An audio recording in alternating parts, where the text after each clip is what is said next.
from you in the third quarter. What were you seeing there that was at fault? I mean, it was a bit of everything. It's a strong team. We were a little undermanned. I thought our guys got a little tired from the load they were carrying, and they were able to use their depth and talent to kind of find a little separation. But I was proud of the way the guys competed and approached the game.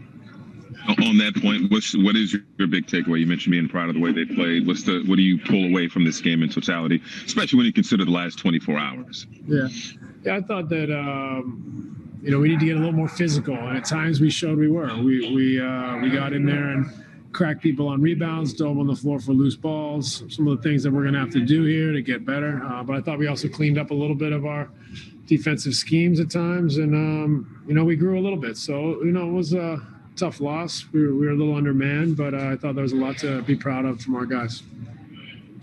Alex Schiffer, The Athletic.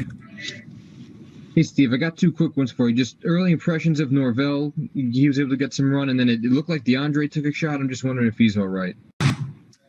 I think DJ's okay. I'm not positive. And Norvell was great. I mean, he's out of shape a little bit for NBA standards. You could see him out there. I was proud of him for fighting through, trying to get his legs and his lungs going. He obviously has some instincts blocking shots, which is I think his reputation and why we looked at him. And I was proud of the way he conducted himself and worked hard. And like I said, he showed that he can block some shots.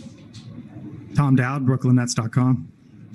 Hey, Steve, I know I asked you about Landry before the game, but, we had 22 again tonight. And does it just look to you like he's just really getting into a rhythm and getting more comfortable again offensively? Yeah, he's finding his rhythm, his confidence. I think this is a player that we all know he can be. And, hopefully he can continue to build some momentum and some belief and confidence and let it fly. But he's always worked hard. He's always competed. He's like I said, he's one of the guys that is going to stick to the game plan, both ends of the floor. So, making shots is obviously the last step, and he's starting to make them. Christian Winfield, New York Daily News.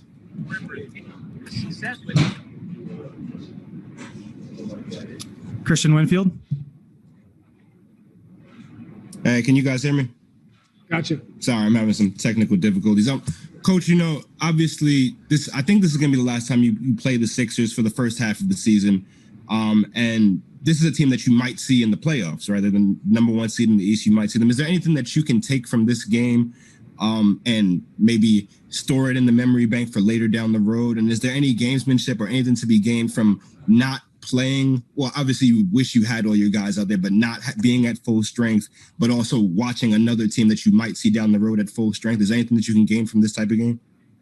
Well, I think hopefully it's an experience that affords us something. I don't really look at it in those terms. I think that's getting a little ahead of ourselves. I think for us, especially in this season where, we have so much work to do and we need time, we really got to focus on ourselves and trying to improve and figure out, who we are, where we're going and how we're going to get there. And if we can stick to that, we'll be a good team come playoff time, regardless of, some of these games earlier in the year.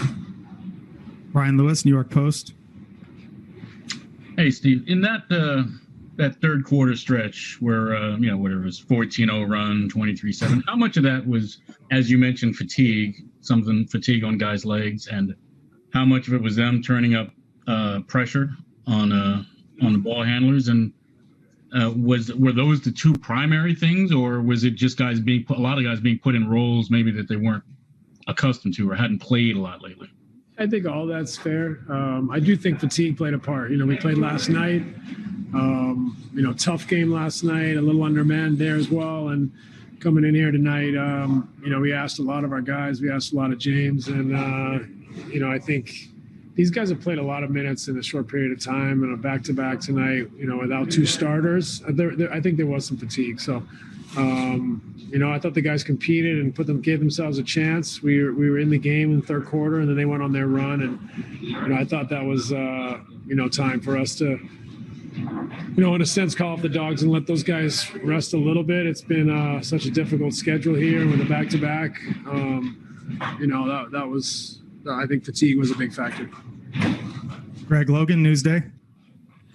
Steve, you know, there's a lot of circumstances that kind of conspired against you tonight that you can't do anything about.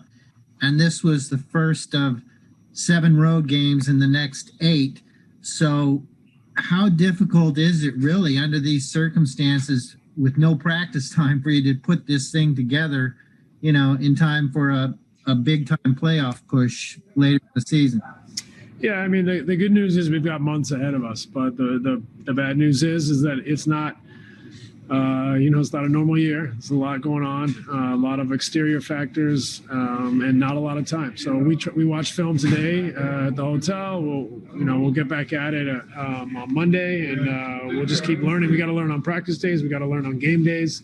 We got to learn from our games themselves. So, we got to just be creative, be diligent with getting those little doses of instruction in, even though, there's not a lot of time for it.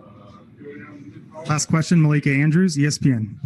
Steve, oftentimes when we talk about the lack of practice time, we're talking about it in reference to the big 3 gelling. But Landry Shamet, Tyler Johnson, is this a stretch where those guys can kind of, in practice, they don't really have an opportunity to earn minutes. Is this a stretch where they have an opportunity to maybe prove and earn and work their way back into a more regular rotation?